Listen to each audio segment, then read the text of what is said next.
kita sudah dibuat rasa takut, kita sudah dibuat khawatir karena pikiran kita sendiri sebelum melangkah. Padahal apa yang kita takutkan, apa yang kita khawatirkan belum tentu akan terjadi. Jangan takut sama sesuatu yang tidak baik. Kalau kita berpikirnya, nanti takut gagal, ya sudah, nggak akan berani-berani, nggak akan pernah jadi. Kalau kita menerapkannya di saat anak itu sedang tidur, dan ini betul-betul mengarah kepada alam bawah sadarnya anak tersebut. Jadi sedang tidur, sudah nyenyak, usahakan sudah nyenyak dulu.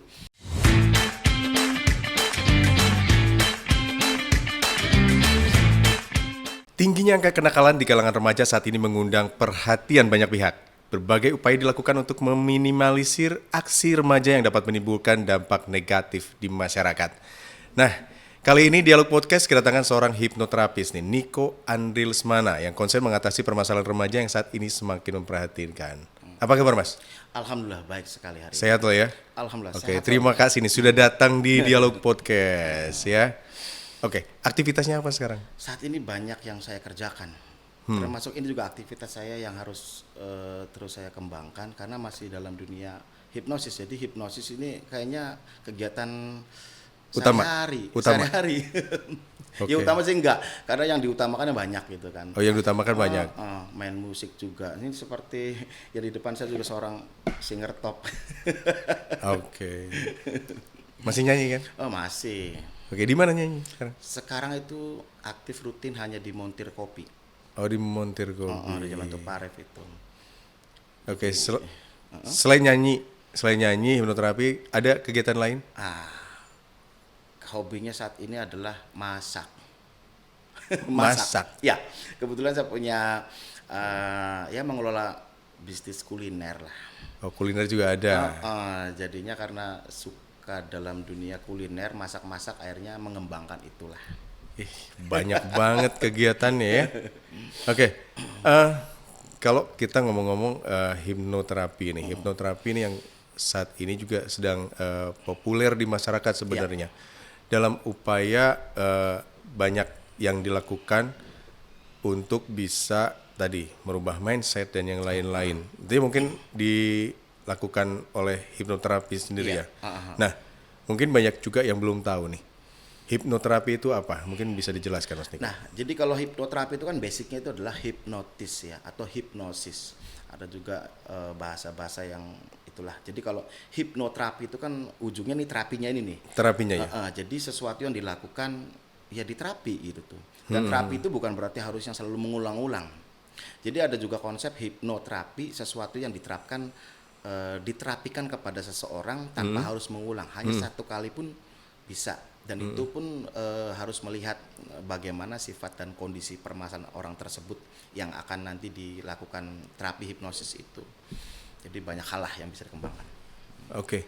Nah, kemudian kalau dari tekniknya sendiri seperti apa? Kalau secara tekniknya tetap basicnya itu adalah di hipnosis ya. Kalau hipnoterapi ini kan lebih mengacu kepada arah sesuatu hal yang dihadapi permasalahan seseorang gitu kan. Beda dengan yang namanya hipnotis. Kalau hipnotis ini kan itu pengembangannya itu bisa saja dalam dunia entertain gitu kan.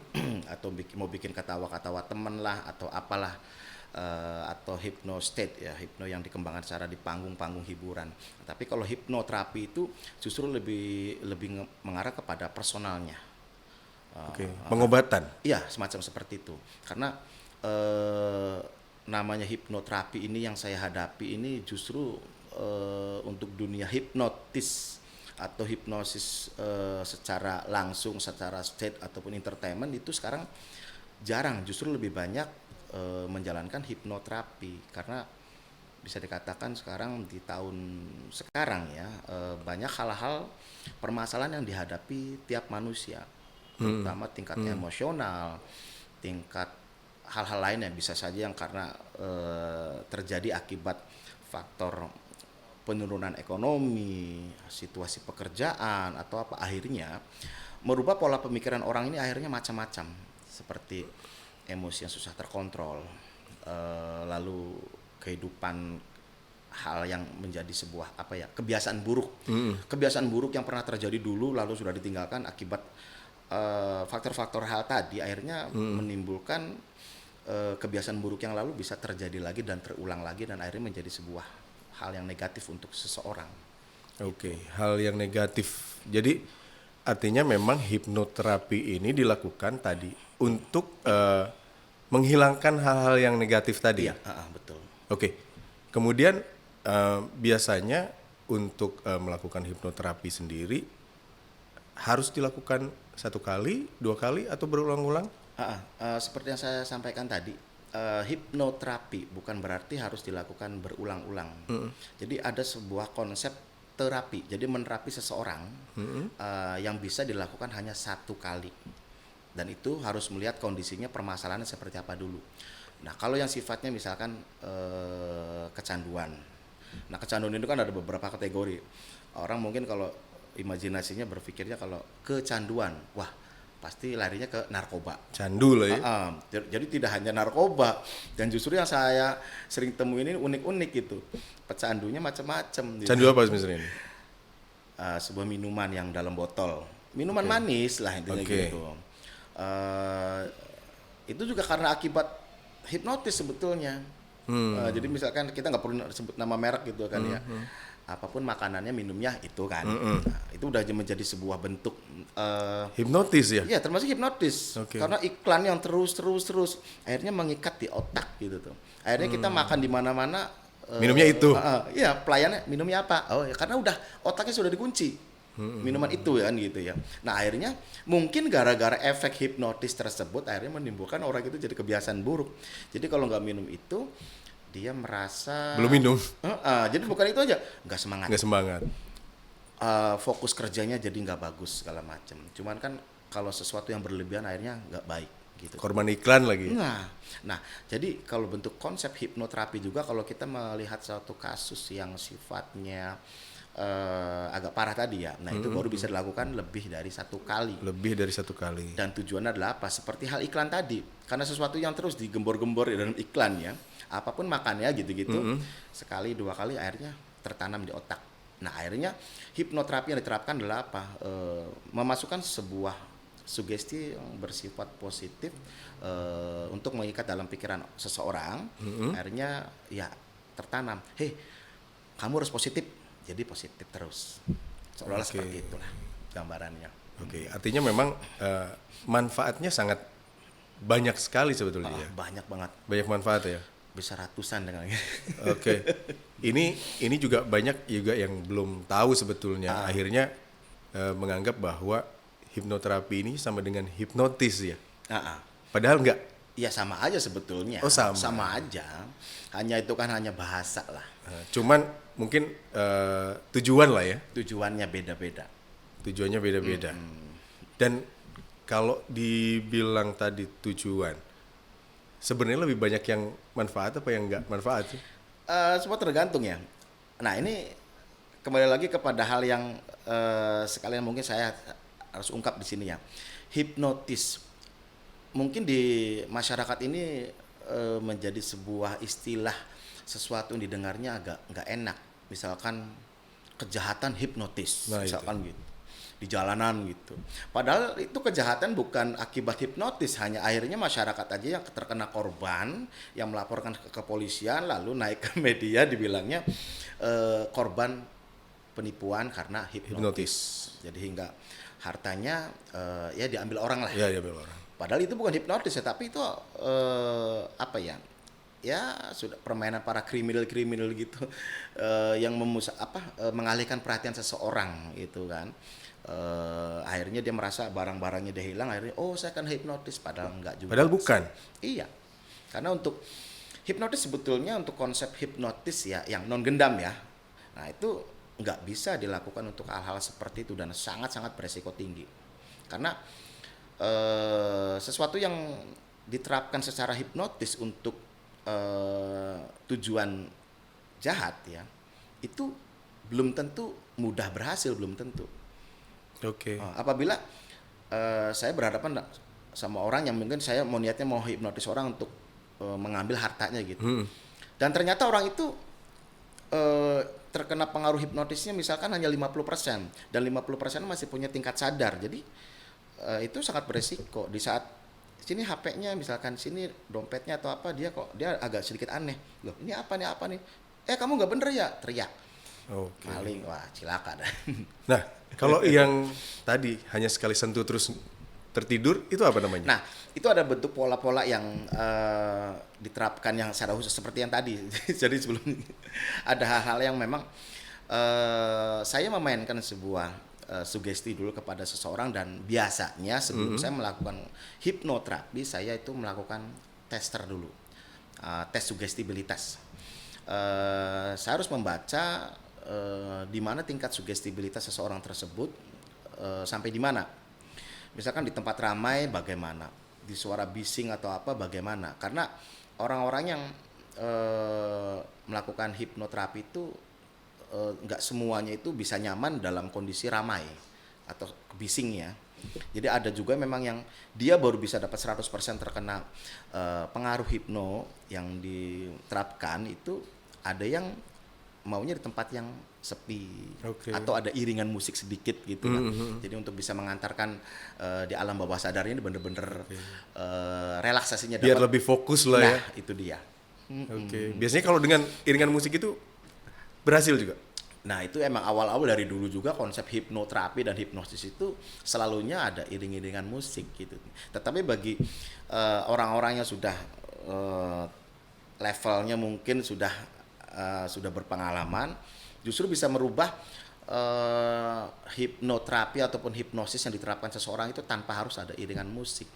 Karena semuanya ada dalam pikiran dan otak kita ya. Misalkan di pinggir jalan ramai kendaraan, hei itu kendaraan ini, suara ini, motor ini suaranya keras banget, dan itu adalah sebuah musik yang sangat indah untuk Anda, dan itu adalah iringan musiknya sangat indah bagi Anda sehingga Anda itu bisa tidur dan nyaman, seolah-olah seperti itu.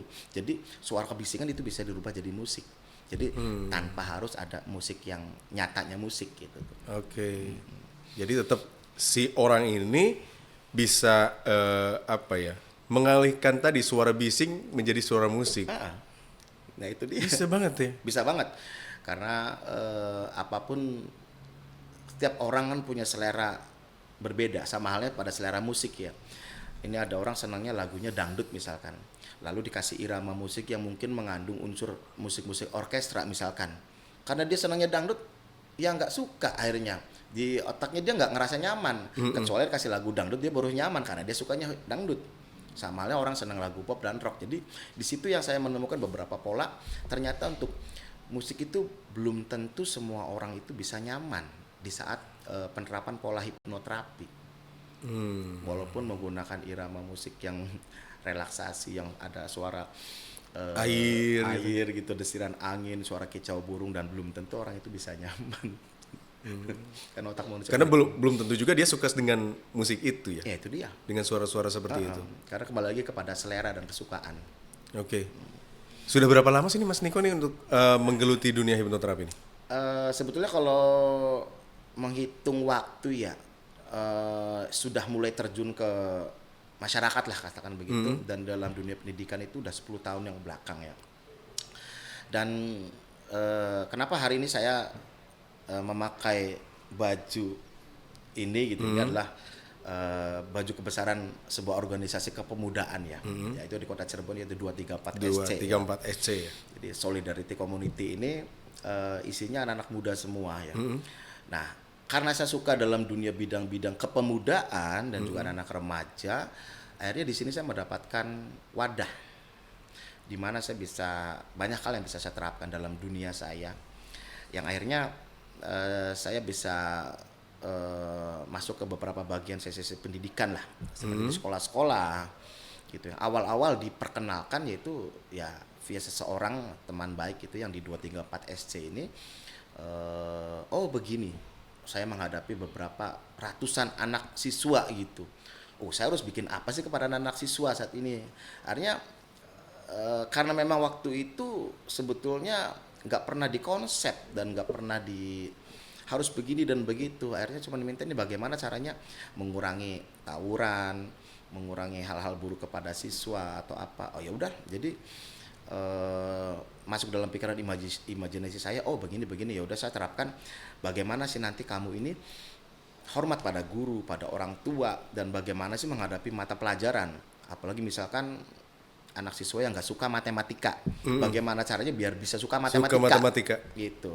Jadi semua mata pelajaran gue dibikin suka sama cara gurunya mengajar, akhirnya suka juga dengan apa yang diajarkan oleh gurunya, akhirnya diterapkan seperti itu. Jadi kan udah mainnya di situ aja, dan ternyata positif banget. Bahkan ada satu sekolah di Bogor itu yang memang terkenalnya ya seringnya tawuran. Setelah melakukan 1-2 kali dan itu tawuran itu akhirnya redam.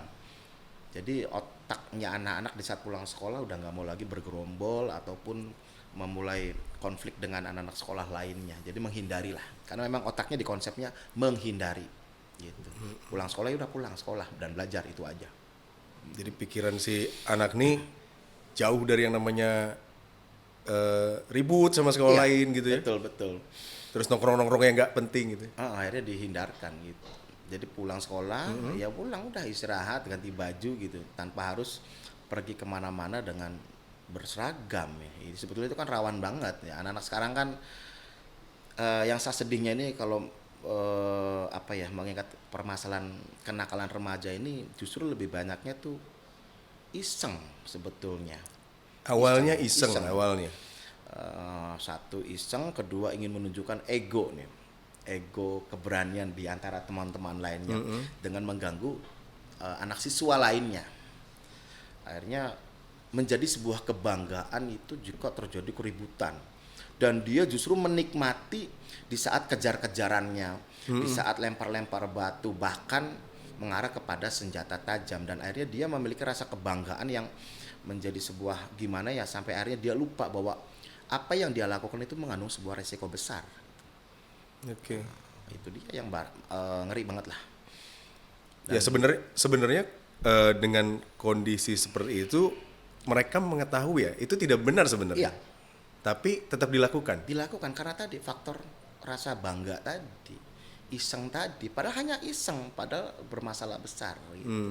Dan akhirnya oke lah, sekarang saya lebih cenderung kepada masuk ke dalam dunia bagaimana sih mengatasi kenakalan remaja, walaupun mungkin apa yang saya lakukan ini kecil, tapi setidak-tidaknya ada sedikit persentasinya yang apa yang saya buat ini bisa bermanfaat. Makanya saya tergabung dalam 234 SC ini di Cirebon ini justru lebih mengarah kepada kepemudaan tadi. Jadi sebuah organisasi kepemudaan yang nggak harus cari-cari masalah, tapi menyelesaikan masalah gitu. Dari mulai acara bakti sosial, acara-acara yang lain-lain, akhirnya mengarah kepada banyak hal dan ke dalam bidang remaja sekolah juga gitu tuh bisa diterapkan. Makanya udah masuk ke sebuah universitas namanya 234 SC IOT. Oke, 23 SC IOT. Oke. Itu mereka memang para kaula muda yang memang sedang kuliah atau? Iya, anak-anak yang kuliah. Yang kuliah. Dan jadi mungkin belum banyak tahu di Cirebon ini banyak kader-kader di 234 SC Cirebon punya prestasi-prestasi dalam bidang olahraga. Belum lama ini kita ada tim kita yang memenangkan secara nasional itu turnamen basket. Lalu dalam dunia otomotif, balap itu mereka punya prestasi, dan itu anak-anak Cirebon gitu. Mungkin nggak terlalu terekspos secara luas, tapi di Cirebon ini banyak anak-anak remaja yang potensi luar sebenarnya biasa. Dan itu tergabung di 234 SC, dan 234 SC ini memberi sarana bagaimana nanti ikut turnamen, bagaimana sampai pembiayaan juga diberi sarana itu. Oke. Luar biasa dia. Sukses lah buat 234 SC. Sebagai pengurusnya, Mas Niko. Alhamdulillah saya sebagai pengurus gitu. Oke, sukses selalu ya buat 234 SC. Kemudian gini, artinya tadi sebetulnya potensinya banyak.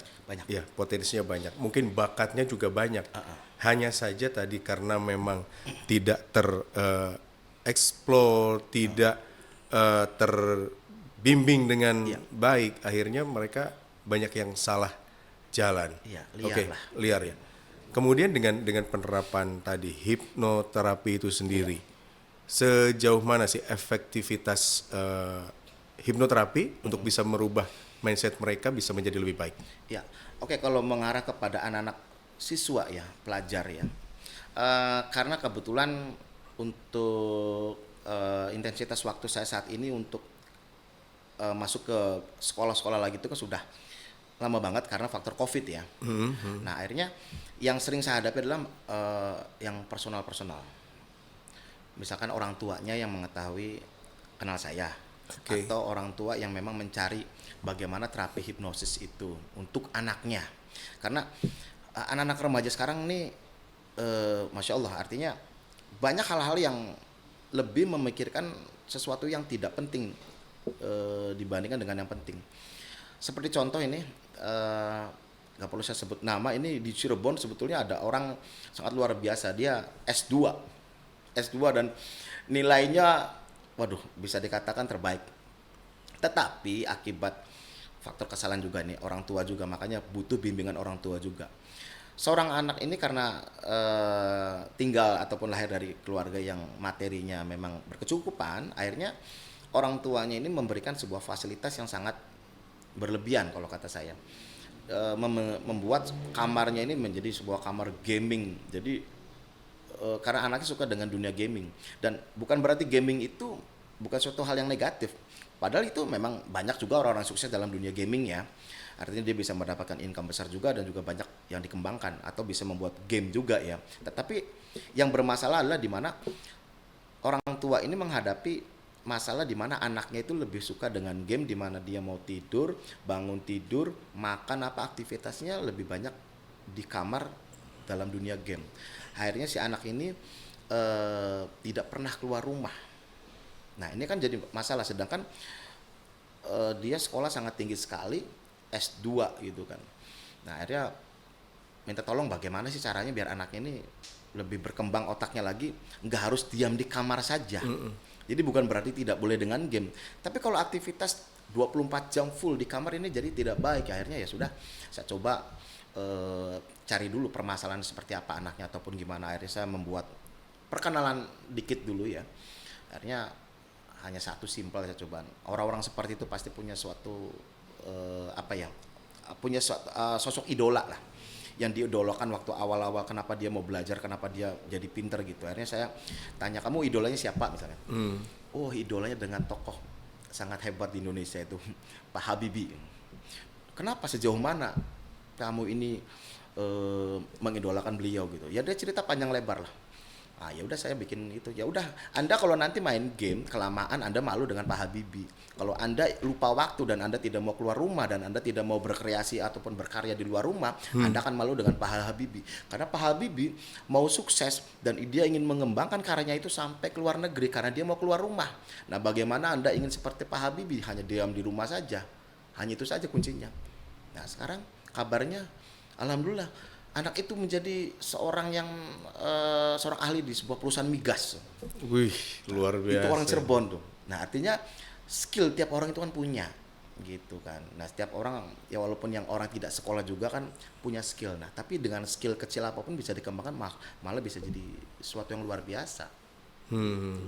Jadi memang ya tadi kembali lagi mindsetnya masih banyak orang yang belum paham, mungkin malu atau seperti apa, akhirnya tadi tidak mau berkembang. Akhirnya gitu ya? mengalami sebuah krisis, yaitu krisis percaya diri. Krisis percaya diri. Jadi malu ataupun nggak berani ataupun takut untuk melangkah gitu. Jadi sudah takut gagal dulu lah, takut apa lah gitu. Nah, ini coba mungkin bisa kasih tips juga nih untuk meningkatkan percaya diri itu seperti apa? Ini setiap manusia pasti mengalami yang namanya faktor-faktor hal tersebut ya. Walaupun orang yang berhadapan dengan saya ini orang-orang entertain, artinya yang sudah biasa berhadapan dengan umum, yang sudah bisa mengendalikan rasa percaya diri. Nah, itu kalau dalam dunia entertain ya. Tapi untuk dunia hal-hal lain ya, sebetulnya cuman satu dah. Kalau orang mah udah berani action dulu deh. Jadi kalau urusan takut itu sebetulnya hanya dalam pikiran otak kita sendiri gitu. Jadi kita sudah dibuat rasa takut, kita sudah dibuat khawatir karena pikiran kita sendiri sebelum melangkah. Padahal apa yang kita takutkan, apa yang kita khawatirkan belum tentu akan terjadi. Jadi berpikiran positif dulu, jangan takut sama sesuatu yang tidak baik. Kalau kita berpikirnya nanti takut gagal, ya sudah, nggak akan berani-berani, nggak akan pernah jadi, karena kita belum tahu apa yang akan terjadi setelah kita melangkah. Jadi mau nggak mau coba dulu deh. Kalau kita sudah punya keyakinan, karena modalnya yakin, berani. Tapi kita yakin dan berani, kalau kita nggak punya percaya diri nggak akan jalan.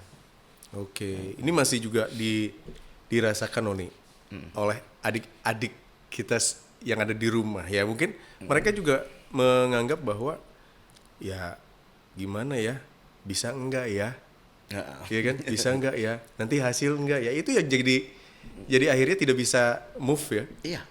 Dan kasusnya saat ini saya justru lebih banyak berhadapan dengan anak-anak mahasiswa ya dan mahasiswi.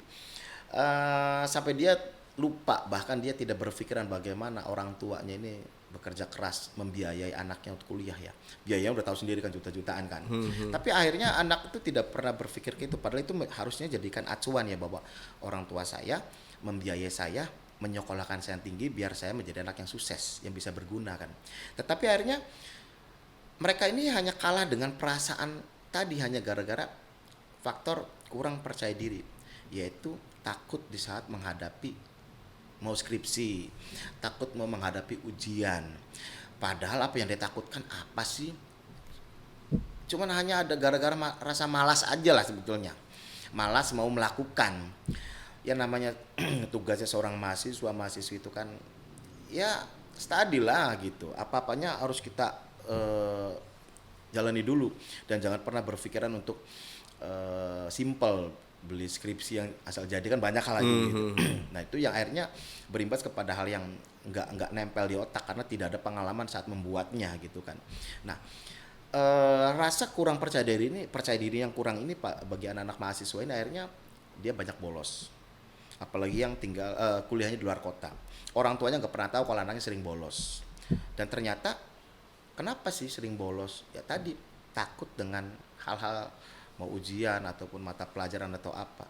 Jadi kalau kita simpel mikir, ini buat kalau gitu ngapain juga kuliah gitu, kalau kayak gitu aja kan kesian orang tua gitu tuh.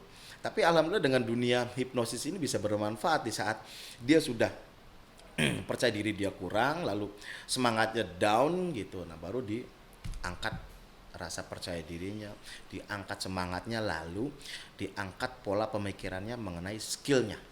Jadi saya harus tanya juga, dan Anda punya cita-citanya apa sih, misalkan gitu. Oh mau jadi pilot, ya berarti kan mau jadi pilot itu kan harus ada beberapa tahapan-tahapan yang harus dikejar kan. Oh jadi harus apa, jadi diangkat mindsetnya lah, untuk bisa menuju menjadi pilot yang benar-benar jadi pilot gitu. Timbullah semangatnya, ya udah, itu baru bisa terjadi dengan hipnotis. Oke. Tapi yang namanya hipnosis itu nggak harus tidur kan ya? Oh nggak harus, malah kita tiap hari mungkin dari kecil sering dihipnotis sama orang tua kita. Misalkan, jangan main jauh-jauh nanti ada culiknya mah nggak ada. Ayo makan, kalau nggak makan nantinya sakit. Jadi, nanti kalau main jauh takut culik, jadi dia nggak berani main jauh. Nanti kalau nggak makan nanti takut sakit. Itu kita sudah terkena hipnotis dari kecil, dan orang tua kita adalah orang-orang yang ahli hipnotis. Hipnotis sebenarnya. Tanpa kita sadari. Bukan mitos sebenarnya. Bukan. Nggak ada soal mitos hipnotis itu, dan real itu sejak kecil kita mengalami hipnotis dan dihipnotis. Oke.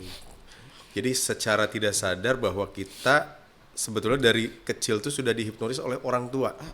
Sehingga tadi banyak juga kalau orang tua yang memang memberikan masukan yang positif, akhirnya nanti setelah dewasa positif. Iya, betul. Gitu. Jadi, ya. hati-hati di saat khusus bagi orang tua ya yang memiliki anak-anak usia kecil ya. Jadi sejak kecil ini harus diterapkan pola-pola yang selalu positif gitu. Bagaimana kita menimbulkan rasa percaya diri dan keberanian seorang anak agar nanti dewasanya dia juga selalu siap fight, dalam arti yang positif ya. Jangan dibuat selalu down. Jadi kalau keseringan down ini masalah juga.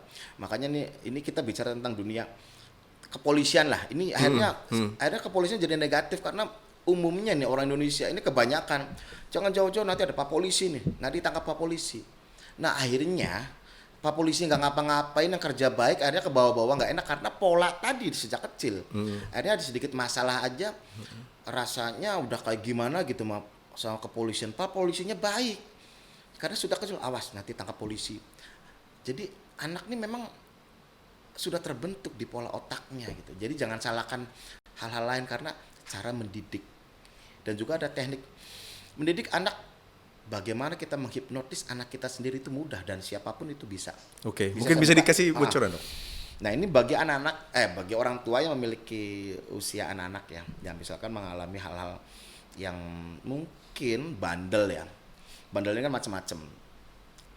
Jadi misalkan anaknya ini malas sekolah, eh, suka bertengkar atau banyak hal lah. Kalau minta sesuatu ini harus dituruti gitu kan. Maksa gitu ya. Kalau nggak dituruti nanti dia akan murung lah, marah lah, lempar-lempar barang atau apa. Akhirnya seorang anak ini akhirnya timbul sesuatu perilaku yang akhirnya tidak baik di keluarga, berani melawan orang tua lah segala macam. Nah ini ada teknik untuk usia mulai katakanlah mulai 4 tahun, bahkan 3 tahun pun bisa ya, mulai 3 tahun gitu. Dan mungkin batasannya sekitar anak usia 15 tahun, khusus bagi orang-orang tua itu melakukan hipnotisnya di saat anak sedang tidur. Sedang tidur.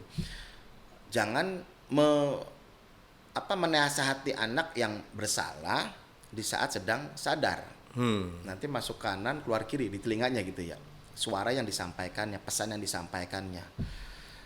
Kalau kita menerapkannya di saat anak itu sedang tidur dan ini betul-betul mengarah kepada alam bawah sadarnya anak tersebut. Jadi sedang tidur, sudah nyenyak, usahakan sudah nyenyak dulu. Misalkan kalau yang laki-laki mungkin biasa manggilnya nama atau AA ya. Contoh dengan nama AA. Anak sudah nyenyak dan sudah ada sedikit mendengkur gitu kan.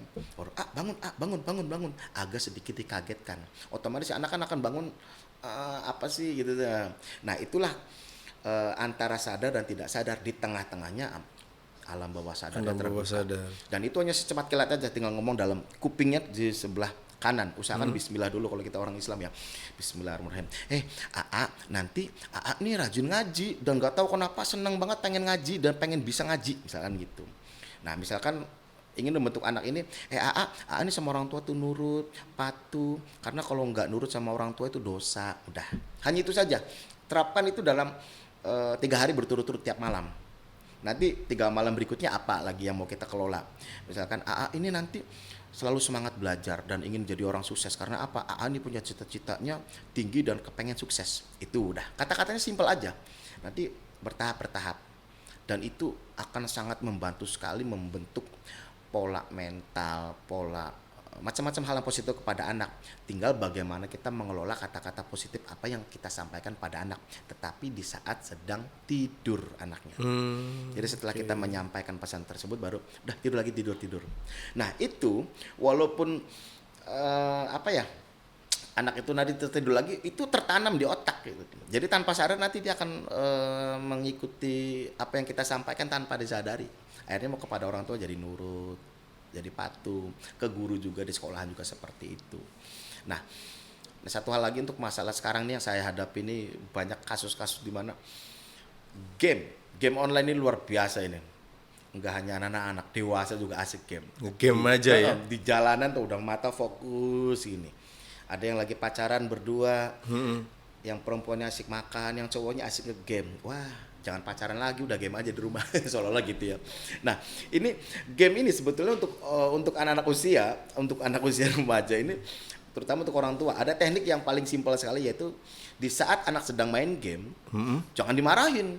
Kalau dimarahin masalah, nanti akan membentuk karakter di otak anak ini jadi nggak baik ya. Malah nggak mau jauh dari game ya. Dan itu justru nanti dewasanya akan membentuk mental yang nggak baik. Di dewasanya nanti bisa saja nanti tukang marah, dikit-dikit emosian. Itu masalah kalau anak sering dimarahin. Tapi di saat anak main game, jangan dimarahin, tapi wih, keren, misalkan anaknya biasa dipanggilnya AA. Wah, AA nih kalau main game bisaan ya. Wih, kamu tuh kok bisa? Ayah mah nggak ngerti, misalkan gitu. Anak kan pasti mikir, ini apaan sih ayah kok? Dalam otaknya mungkin seperti itu. Nah, seolah-olah kita ini memperhatikan anak lagi main game. Nah, di saat anak kan semangat, wah, saya diliatin bapak saya nih main gamenya nih. Nah, akhirnya timbul rasa lebih pede. Wah, main gamenya gitu. Ini main gamenya keren ini. Bisa fokus gini ya. Nah, pinternya fokusnya sama aja kayak AA. Pinter fokusnya di saat lagi di sekolah. Di saat guru sedang mengajarkan mata pelajaran. Fokusnya kayak begini. Mungkin anak mikirnya apaan sih lagi game, kok urusan ke sekolahan. biarkan saja, karena itu justru kita akan mengarah kepada pola otak mindset anak tersebut. Di saat kita memerintahkan, kamu nih main gamenya pinter ya, kamu nih fokus dengan gamenya, sama aja fokus dan pinternya di saat kamu di sekolah.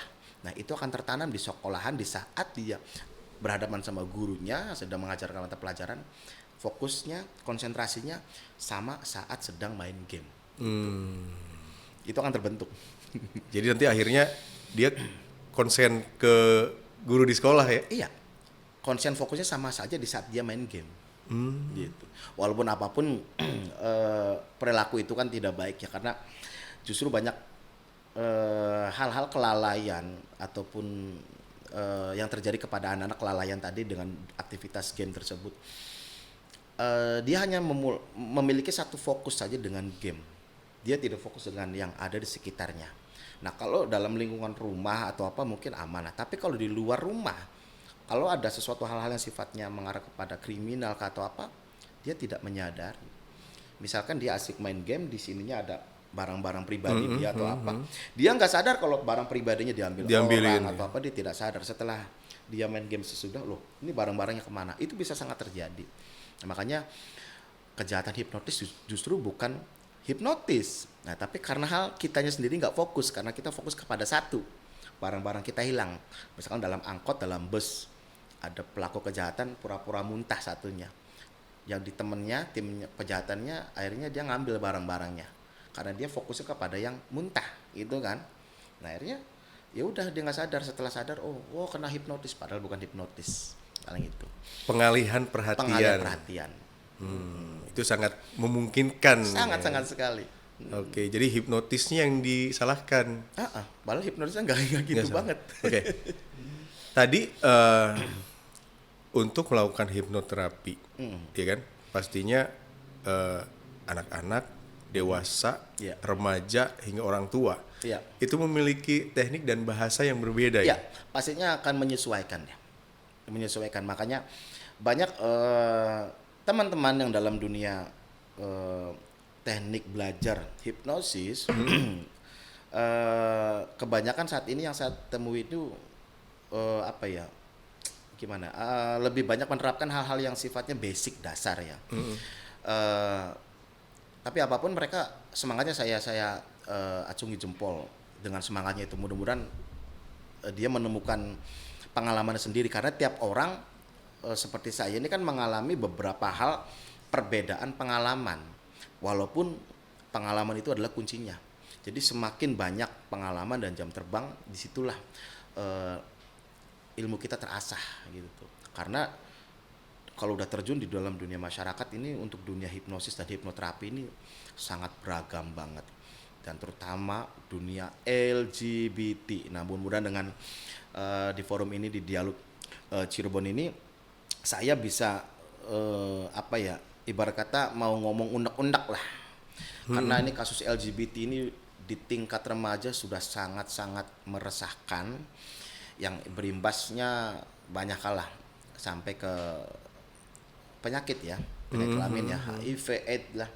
Dan ini justru kepada pola akhlak, keimanan, dan juga tidak patuh kepada orang tua, itu udah akhirnya mereka memiliki ideologi sendiri lah, memiliki ini sendiri. Akhirnya dia lebih mementingkan bagaimana dia asik dengan pasangannya yang sejenis.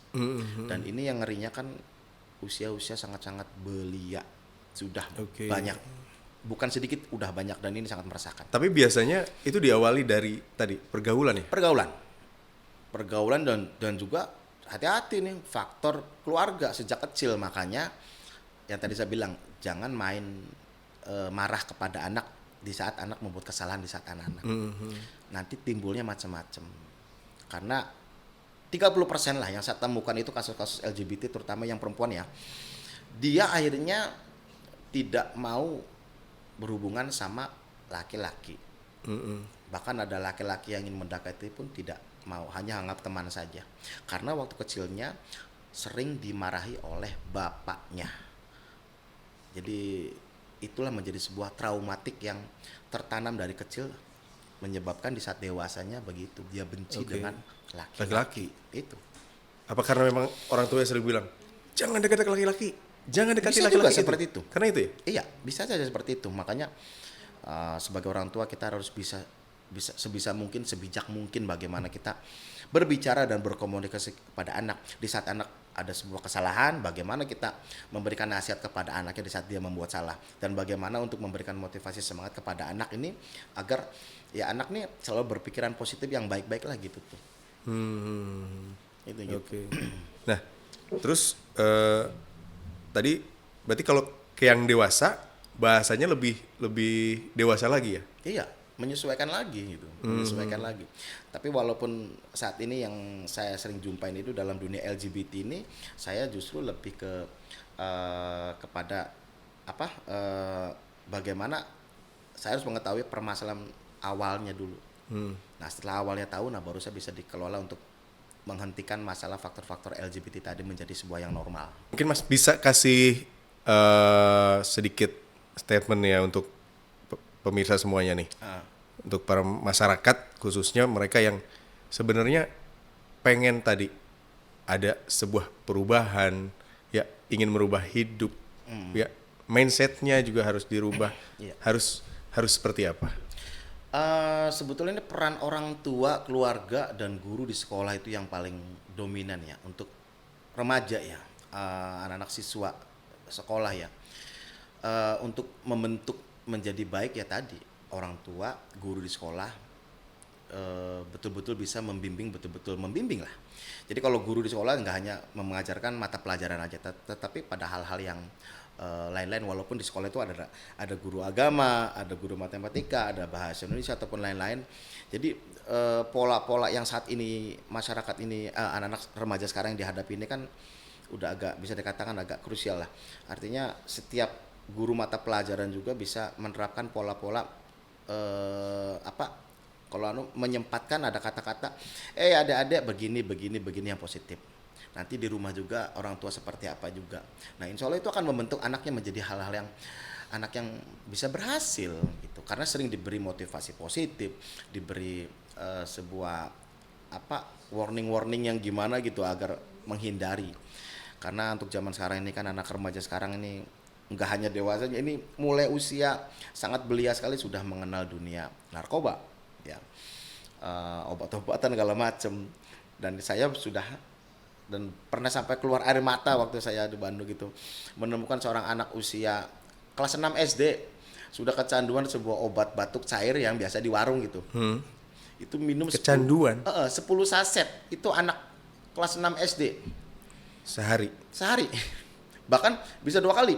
Nanti dia siangnya minum 10 saset dan malamnya dia minum 10 saset. Anak usia kelas 6 SD. Nah, berarti kan yang patut disalahkan adalah faktor lingkungannya juga dan atau pemantauan orang tua yang nggak kurang, hingga akhirnya ketahuan bahwa anaknya sering ngelamun, sering ngomong ngaco atau akhirnya ketahuan mabok obat batuk sirup yang biasa di warung-warung yang saset tuh. Mungkin tahu kan parah banget. Nah di situ akhirnya mulai sekarang ini saya betul-betul giat untuk mengembangkan dunia hipnotis saya, yaitu untuk memblok ataupun meredam kenakalan remaja yang berkaitan dengan penggunaan obat-obatan ya atau narkoba, lalu ya tawuran dan kelakuan buruk, melakukan suatu hal yang buruk-buruk gitu tuh, lebih kepada yang nggak penting gitu daripada yang pentingnya. Lalu hal-hal lain termasuk tadi pengaruh yang besar saat ini LGBT. Oke. Bagaimana nih kalau masyarakat nih mau terapi hipnoterapi ke Mas Niko? Oh iya, kalau soal terapi itu sebetulnya saat ini ya, karena bidang saya ini kan kalau di dalam online saya, mungkin di media Facebook saya, IG saya mungkin lihatnya ada dunia-dunia keris-keris gitu. Karena memang saya aktif juga di dunia seni dan budaya ya. Saya aktif dalam dunia koleksi barang-barang perkerisan gitu tuh. Karena saya juga ingin merubah paradigma di masyarakat, jangan menganggap itu syirik aja gitu keris. Paling itu kan udah nggak ada pabriknya dan nggak usah dikaitkan dengan dunia mistik gitu ya. Jadi saya coba mengembangkan itu bahwa itu benda sejarah yang nomor urusan mistik gaib itu nomor 20 lah gitu tuh. Tapi ini benda sesuatu yang udah nggak ada pabriknya tapi dibuat dengan cara yang istimewa. di mana alat sangat sederhana. Dari situ saya mulai menerapkan pelan. Nah, hipnosis masuk tuh. Nah, jadi campur-campur antara keris dan hipnosis gitu tuh. Akhirnya ada beberapa orang juga menganggap bahwa saya dikiranya dukun gitu tuh. Sampai ada istilah katanya dukun hipnotis, ada hipnotis dukun. Padahal banyak dukun-dukun, ini saya bilang dukun bala kasadut, yang mengelola ilmu hipnotis menjadi dunia supranatural. Padahal yang dia mainkan adalah ilmu hipnotis. Karena banyak hal seperti misalkan saya menggambarkan orang bahwa di belakang kamu ada kodamnya misalkan gitu. Di belakang kamu ada jin, ada ini. Itu karena bentuk hipnotis itu bisa terjadi, tiba-tiba dia merasa ada makhluk gaib lah atau dia melihat sebuah kelebatan padahal itu akibat hipnotis. Yang dia lihat itu tidak ada apa-apa. Akhirnya ya sekarang di Indonesia marak sekali hipnotis disalahgunakan menjadi praktek-praktek perdukunan. Ngerinya lagi udah praktek perdukunan diperparah dengan berkedok agama. Nah, akhirnya agama dibawa-bawa, akhirnya banyak oknum-oknum gini. Ya, sampai nggak ada rasa takut sama Maha Pencipta. Allahu Akbar di saat lagi bebodoh orang. Akhirnya hipnotis jadinya negatif terus. Gitu. Oke. Jadi kemana saya kalau mau hipnoterapi nih? Bingung ya, sebetulnya tadi saya nggak buka praktek ya sebetulnya, makanya kalau dibilang kemana tapi nggak masalah. Nah karena ya mungkin biar tahu juga, jangan anggap saya ini dalam dunia itu karena di medsosnya saya dunianya ada urusan yang selalu dikaitkan dengan klinik ya. Nah jadi silakan aja hubungi nomor WA boleh? Boleh. Di 08212 824 6641. Silakan ngobrol deh. Dan alhamdulillah saya kadang-kadang gini, alhamdulillah nggak pakai tarif yang seperti klinik-klinik hipnoterapi lain yang mohon maaf agak-agak mahal ya. Kalaupun ada kemampuan, saya biasa ada kemampuan secara ekonomi sekali terapi 150.000 gitu ya. Kalau yang nggak mampu nggak usah bayar, silakan datang. Yang nggak bisa datang karena nggak punya ongkos saya datengin ke rumahnya dan itu sudah banyak saya datangin. Kalau memang nggak punya tapi yang jarak-jarak jangan luar kota. Jangan jauh-jauh. Walaupun sering keluar negeri juga itu, tapi itu diongkosin betul. Diongkosin. Hitung-hitung jalan-jalan. Oke, ada yang ingin disampaikan nih Mas Niko terakhir sebelum kita tutup dialog kali ini? Mungkin dalam media ini ya dan di dialog Cirebon ini sekalian sama biar orang tahu dengan dunia saya dalam dunia hipnotis ya. Mungkin bisa cek-cek di YouTube ya. Namanya Caruban Mystery Channel. Caruban Mystery Channel. Oke. Udah lama banget. Cuman kan campuran ada musik, terus dunia horor segala macem. Semuanya ada di situ ya. Tapi dibanyakin tentang dunia hipnosis yang secara real nyata gitu tuh. Oke, siap. Terima kasih Mas Niko ya atas sama-sama. waktunya bisa hadir di Dialog Podcast kali ini. Itu dia tadi perbincangan dengan Mas Niko selaku terapis dari hipnoterapi Cirebon. Mudah-mudahan perbincangan kita memberikan manfaat buat semuanya. Tetap saksikan Dialog Podcast. Keep positive and stay humble.